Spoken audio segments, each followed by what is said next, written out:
Long, long ago, India was a land of many kingdoms. Brave kings and queens ruled these lands. They built magnificent forts and beautiful cities. Their stories are still told today. One such king was Prithviraj Chauhan. He was a famous ruler from North India. He lived in a time of great heroes. This was the 12th century, a period of change. Many powerful dynasties fought for control. Prithviraj belonged to the Chauhan dynasty. They were known for their courage and valor. Prithviraj Chauhan was born around the year 1166. This was a time when Rajput clans were very powerful. They were warrior groups, known for their strict codes of honor. They ruled different parts of Rajasthan and nearby areas. His father was Someshvara, the king of Ajmer. His mother was Karpuradevi, a princess of great wisdom. From a young age, Prithviraj showed signs of greatness. He was strong, intelligent, and skilled in warfare.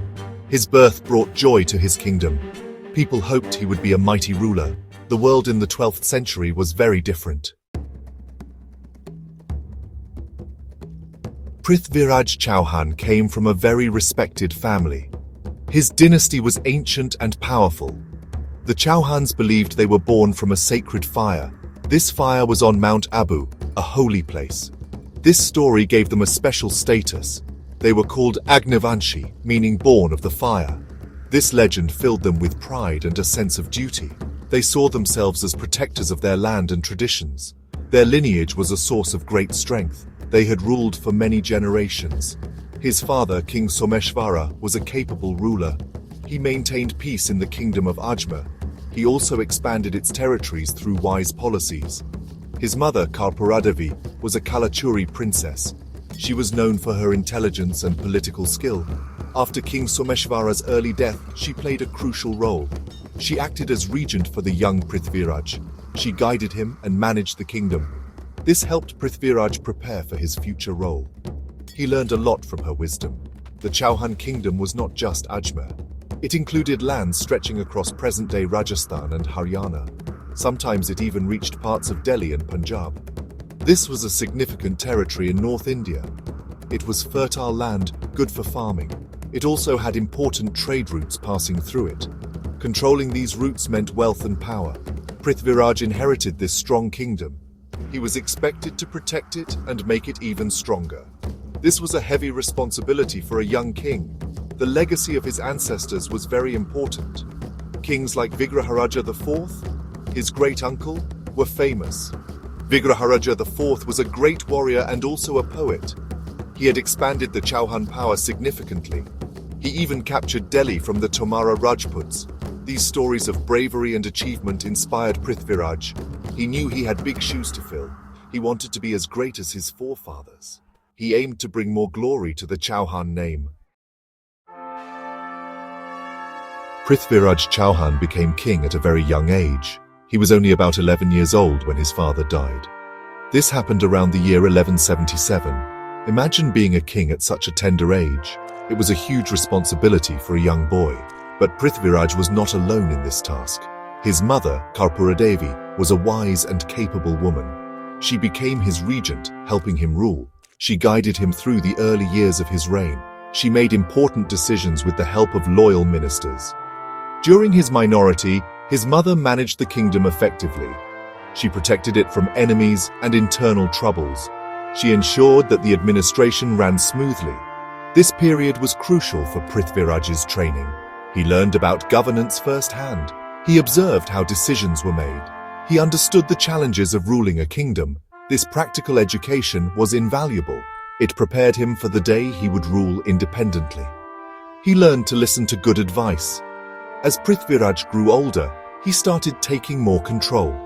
By the time he was about 16, he was ready. He began to make his own decisions. He showed great promise as a military leader. He was brave, skilled in warfare, and charismatic. His soldiers and people admired him. He had a strong desire to expand his kingdom. He wanted to become a powerful emperor, a Chakravartin. This was a traditional Indian ideal of a universal ruler. He started planning military campaigns. His early reign was marked by consolidation of power. He had to deal with ambitious relatives. Some of them might have wanted the throne for themselves. He also had to manage powerful neighboring kingdoms. They were always looking for opportunities to expand. Prithviraj proved to be a strong leader. He successfully handled these challenges. He established his authority firmly. His kingdom became secure under his rule. He was ready to look beyond his borders. Prithviraj Chauhan ruled over a significant territory. His core kingdom was centered around Ajmer in Rajasthan, but his influence extended much further. He controlled areas including parts of modern-day Delhi. Delhi was a very important city even then. It was strategically located and prosperous. Having Delhi under his control was a big achievement. His kingdom was known for its strong forts. These forts helped to defend the land. They were symbols of Chauhan power. His style of governance was typical of Rajput kings. He had a council of ministers to advise him. These ministers were usually chosen for their wisdom and loyalty. They helped him with day-to-day administration. Important decisions were made after discussions. However, the king had the final say. Justice was an important part of his rule. He tried to be fair to his people. He wanted his kingdom to be prosperous and peaceful. He encouraged trade and agriculture. Prithviraj made several important administrative decisions. He focused on strengthening his army.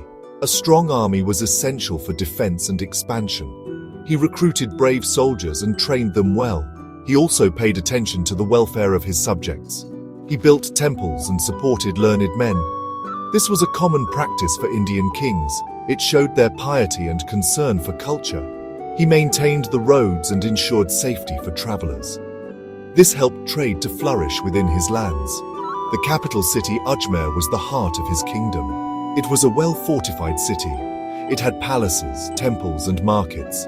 Prithviraj's court was a center of culture. Poets and scholars gathered there. They composed poems and wrote texts praising the king. This was a way to record history and celebrate achievements. The administration ensured that taxes were collected. These taxes were used for the army, public works, and the royal household. A good administration was key to a strong kingdom.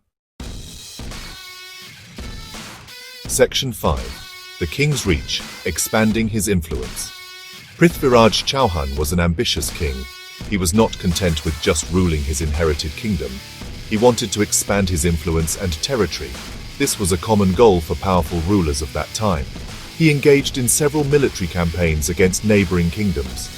These campaigns were designed to show his strength. They also aimed to bring more lands under his control. His early military successes made him very famous. He became known as a formidable warrior king. One of his early notable campaigns was against Nagarjuna. Nagarjuna was his cousin who had rebelled. He tried to capture the throne of Ajmer. Prithviraj, though young, acted decisively. He defeated Nagarjuna and crushed the rebellion. This victory strengthened his position as king. It sent a clear message to others. It showed that he would not tolerate any challenge to his rule. He was determined to maintain control over his kingdom. He also fought against the Chandela kingdom. The Chandelas ruled Bundelkhand, to the southeast of his kingdom. Their capital was Mewar. Legends say this war started over a minor incident, but it quickly escalated into a major conflict. Prithviraj defeated the Chandelas in a fierce battle. He captured Mewar, their capital. This victory added to his fame. However, controlling distant territories was always difficult. It required constant effort and resources. Another significant conflict was with the Chalukyas of Gujarat. The Chalukyas, also known as Solankis, were powerful rulers. There were historical rivalries between the Chauhans and Chalukyas. Prithviraj engaged in battles with Bhima II, the Chalukya king. The outcome of these conflicts is not entirely clear. Some sources say Prithviraj had the upper hand. Others suggest the Chalukyas resisted successfully. These wars tested Prithviraj's military skills. They also showed the complex politics of the time. Section 6. The First Clash. The First Battle of Terrain. A new threat was emerging from the northwest. Muhammad Ghori, a ruler from Ghur in Afghanistan, was expanding his empire. He had already conquered several parts of modern-day Pakistan. His ambition was to conquer India. He saw the wealth of the Indian kingdoms. He also wanted to spread his rule and religion. His armies were moving towards Prithviraj's territories. A major conflict was becoming inevitable. Prithviraj knew he had to defend his land. In 1191, the armies of Prithviraj Chauhan and Muhammad Ghori met. They fought at a place called Tarain. Tarain is near present-day Thanesar in Haryana. This was the first battle of Tarain. Prithviraj commanded a large army of Rajput warriors. They were known for their fierce cavalry charges. His army included infantry, cavalry, and war elephants. The Rajputs fought with great courage to protect their homeland. They were determined to stop the invader. The battle was fierce and bloody. Both sides fought with great determination. Muhammad Ghori's army had skilled archers and cavalry, but Prithviraj's forces were strong on their home ground. The Rajput cavalry, led by Prithviraj himself, was particularly effective. They attacked the Ghurid flanks with great force. In the heat of the battle, Muhammad Ghori was wounded. He was reportedly injured by Govind Rai, a commander in Prithviraj's army. Seeing their leader wounded, the Ghurid army lost heart. The Ghurid army began to retreat. Prithviraj's forces pursued them for many miles. It was a decisive victory for Prithviraj Chauhan. Muhammad Ghori managed to escape back to his homeland. This victory greatly enhanced Prithviraj's prestige. He was hailed as a hero throughout North India. He had successfully defended his kingdom against a powerful invader. However, Muhammad Ghori was not a man to give up easily. He was already planning his revenge. This victory was significant, but the danger was not over. Section 7. The Fateful Encounter, the Second Battle of Tarain. Muhammad Ghori was deeply humiliated by his defeat. He spent the next year rebuilding his army. He gathered more soldiers and better resources. He was determined to avenge his loss and conquer India. He learned from his mistakes in the first battle. He studied Prithviraj's tactics and prepared new strategies. In 1192, just 1 year later, he returned. He marched towards India with a larger and better organized army. Prithviraj Chauhan once again prepared to meet him. The two armies met again at the same battlefield, Tarain. This was the second battle of Tarain. Prithviraj had again gathered a large force. Many Rajput rulers joined him with their armies. They were confident after their previous victory. However, Muhammad Ghori was better prepared this time. He used different tactics. He avoided a direct frontal assault initially. He used his swift cavalry to harass Prithviraj's forces. He sent waves of archers to weaken the Rajput ranks. The battle raged for many hours. Muhammad Ghori had a clever plan. He made a feigned retreat with part of his army. This tricked some of the Rajput forces into pursuing them. When the Rajputs broke ranks, Ghori's fresh reserve troops attacked. This caused confusion and disarray in Prithviraj's army. Despite fighting bravely, the Rajputs found themselves surrounded. Prithviraj Chauhan fought valiantly. He tried to rally his men, but it was too late. The tide of the battle had turned against him. This time, Muhammad Ghori was victorious. Prithviraj Chauhan was defeated and captured. There are different accounts of what happened to him after his capture. Some say he was taken to Gaur and later killed. Others say he was allowed to rule Ajmer for a while as a vassal, but eventually he was executed. The Second Battle of Tarain was a turning point. It opened the way for Ghurid conquest of North India. It marked the beginning of a new era in Indian history. Section 8. A Tale of Love and Legend, Prithviraj and Samyukta. One of the most famous stories about Prithviraj Chauhan is his love for Samyukta. Samyukta, also known as Sanyogata, was the daughter of Jaichand. Jaichand was the king of Kanauj, a powerful rival kingdom. The story of Prithviraj and Samyukta is a romantic legend. It is told and retold in many poems and folk tales. It speaks of love, bravery, and defiance. This tale has captured the imagination of people for centuries. Even if not entirely historical, it is very popular. According to the legend, Prithviraj and Samyukta fell in love. They had heard about each other's qualities and beauty. Samyukta was determined to marry Prithviraj. However, her father Jaichand disliked Prithviraj. He saw Prithviraj as a rival. Jaichand decided to organize a Swayamvara for Samyukta. A Swayamvara was an ancient ceremony where a princess chose her husband. Many kings and princes were invited, but Jaichand deliberately did not invite Prithviraj. He wanted to insult him. To further insult Prithviraj, Jaichand placed a statue of him. This statue was placed at the door, acting as a doorkeeper. When Samyukta came to the assembly, she ignored all the invited kings.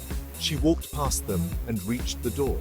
She placed her garland on the statue of Prithviraj. This was her way of choosing him as her husband. At that very moment, Prithviraj himself appeared. He had arrived in disguise with a few loyal followers. He was hiding nearby. Prithviraj then swooped Samyukta onto his horse. He bravely fought his way out of Kannauj. He took her to his capital, Delhi. They were married amidst great celebrations. This act of defiance further angered Jaichand. This story is full of drama and romance. Historians debate its accuracy. Some believe it is a later poetic invention, but it remains a powerful symbol of romantic love. It shows Prithviraj as a daring and romantic hero. Section 9 echoes through time, legacy and remembrance. Prithviraj Chauhan's life and reign left a lasting impact. He is remembered as a brave Rajput king. He fought to defend his kingdom against invaders. Though he was ultimately defeated, his courage is celebrated. He became a symbol of resistance and valor. His story has been passed down through generations. He is often called the last Hindu emperor of Delhi. This title reflects his significance in Indian history. His reign marked the end of an era of Rajput dominance in North India. His story is famously told in the epic poem Prithviraj Raso. This poem was supposedly written by Chandela. Chandela was Prithviraj's court poet and close friend. The Prithviraj Raso is a long and detailed work. It describes Prithviraj's life, his battles, and his romance with Samyukta. While it is a valuable source, historians treat it with caution.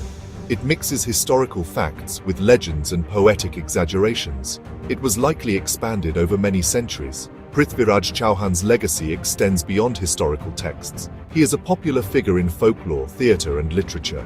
Many plays, novels, and poems have been written about him. His bravery and romantic tales continue to inspire artists. In modern times, his story has been adapted into television series and films. These representations keep his memory alive for new generations. They often highlight his patriotism and heroic qualities. He is seen as a valiant warrior who fought for his land. Monuments and places associated with Prithviraj still exist. Ajmer, his capital, has remains of his fort, Taragarh. Kila Rai Pithora in Delhi is also named after him. These sites remind people of his rule. Statues of Prithviraj Chauhan have been erected in many Indian cities. They serve as a tribute to his memory. His life continues to be a subject of study and discussion. He remains an important figure in the historical and cultural consciousness of India. His tale is one of courage, love, and tragic defeat.